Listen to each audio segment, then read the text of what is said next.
Salut, j'espère que tu vas bien, bienvenue sur Itart. En ce moment, est-ce que tu en as marre toujours dessiner des poses rigides de tes personnages? Eh bien moi aussi ça a été mon cas, j'ai corrigé cela en apprenant à dessiner ce qu'il y avait en dessous de la chair, c'est les os. Du coup s'entraîner à dessiner un squelette simplifié va te permettre d'avoir une base très simple pour avoir une ébauche de ton personnage en mouvement. De cette manière c'est beaucoup plus facile à créer des poses d'action et avec plus de justesse. C'est extrêmement important cette partie-là. Et donc dans cette vidéo, je vais te montrer comment dessiner ce squelette qu'on appelle le squelette de Loomis en détail et aussi sur tous les plans. Donc c'est parti, on commence par les gros plans déjà pour que tu puisses comprendre la structure de ce squelette. Donc on commence tout simplement par une sphère et on dessine une tête là-dedans. Tu vois, on a bien divisé les proportions de la tête. Ensuite on fait le cou et ensuite on dessine un espèce d'œuf ou un M&M's avec un Pac-Man, un arc de cercle qui fait que voilà, on a la distance entre le cou et le sternum. Ensuite on rajoute les pectoraux, les jointures sur le côté et on fait l'os des bras. Et tu vois, une fois que tu as assez de détails bien définis, essaye d'avoir une ligne claire, nette et précise, hein, un peu mieux que ça quand même. Bon après j'ai montré que ma tête, donc pour l'ancrage, bah, tu repasses comme ça, hein. Je pense qu'il n'y a pas vraiment besoin de te montrer comment bien ancrer. C'est juste voilà, pour avoir un dessin beaucoup plus propre pour te le présenter. Ensuite, de dos. Alors, il faut bien faire attention de dos. Il faut bien s'imaginer qu'on a un espèce de cap sur les épaules qui est accroché sur les deltoïdes. En fait, ça permet justement de bien comprendre comment est tourné le ton dos et comment est axé, bien faire attention à ce terme, comment bien est axée la colonne vertébrale. Ce qui fait que plus tu comprends ça en détail et plus que tu l'utilises, hein, ce forme de tapis, bah, plus c'est facile pour toi aussi de rajouter ensuite les omoplates parce que c'est vraiment un os qui est très visible de dos et aussi ça permet de bien placer le bras par la suite. Faut bien faire attention. Et ensuite, vers au niveau du bassin, on le simplifie le bassin avec 2 disques avec comme centre le coccyx. Là, je te fais le bassin vu de devant. Tu vois qu'il y a vraiment 2 disques simples. Hein. Et ensuite, le fémur. Tu vois, le fémur, on a un espèce d'embout qui rentre vraiment dans le disque. Hein. Ensuite, voilà, au niveau des jointures, tu vois, on place un espèce de petit capsule. Pour le genou, parfois, c'est un carré, mais vraiment pour le coude, c'est une capsule. Et ça permet vraiment de bien comprendre où est positionné les points de jointure. D'ailleurs, si tu ne sais pas pourquoi j'ai dessiné les flèches, bah, je t'invite à t'abonner à cette chaîne. J'en parlerai dans quelques jours. Et maintenant, on va commencer à dessiner sur plusieurs plans le corps de haut en bas. Pour avoir une structure correcte, une bonne base, on va dessiner un gros rectangle et on va couper par 2.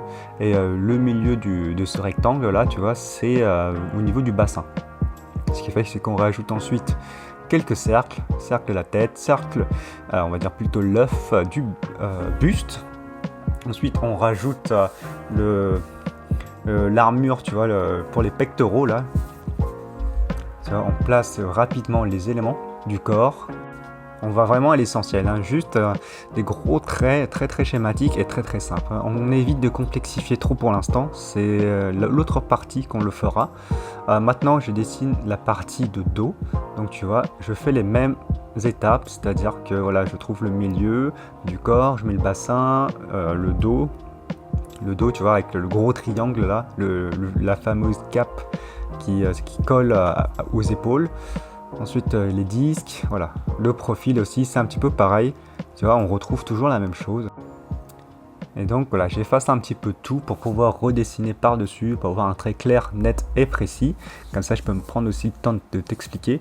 Tu vois, au niveau du buste, c'est extrêmement important qu'il y ait le milieu. Je suis désolé que tu vois souvent ma tête. Je ferai attention encore la prochaine fois. Et bon, ça gêne pas trop le dessin. Voilà, je redéfinis un petit peu tout le dessin, comme je t'ai montré tout à l'heure. Tu vois, on rentre bien dans le détail, on essaie d'avoir une ligne claire, nette et précise. C'est extrêmement important. Voilà, on reste léger aussi parce qu'on va justement l'ancrer après. Là, tu vois, c'est surtout l'axe du milieu qui est super important. C'est cet axe-là qui va t'aider à bien construire le dessin droit. Parce que tu vois, sans l'axe, tu pourrais peut-être le dessiner un petit peu penché. C'est extrêmement important, hein, l'axe. Voilà, de profil. Le profil, tu vois, si tu remarques bien, le buste, il est un petit peu en arrière. Hein. Il est retourné en arrière, ça permet justement de donner de l'équilibre. Et aussi avec le bassin, bah l'être humain a évolué de cette manière-là pour que ce soit évolué. Hein. C'est pas un buste droit bien aligné à l'axe, hein. C'est penché un petit peu. Voilà. Ensuite, j'ombre avec un feutre pinceau. C'est histoire de s'entraîner. Moi, je t'invite à au moins l'ancrer par stylo, en redessiner par-dessus pour bien définir les formes.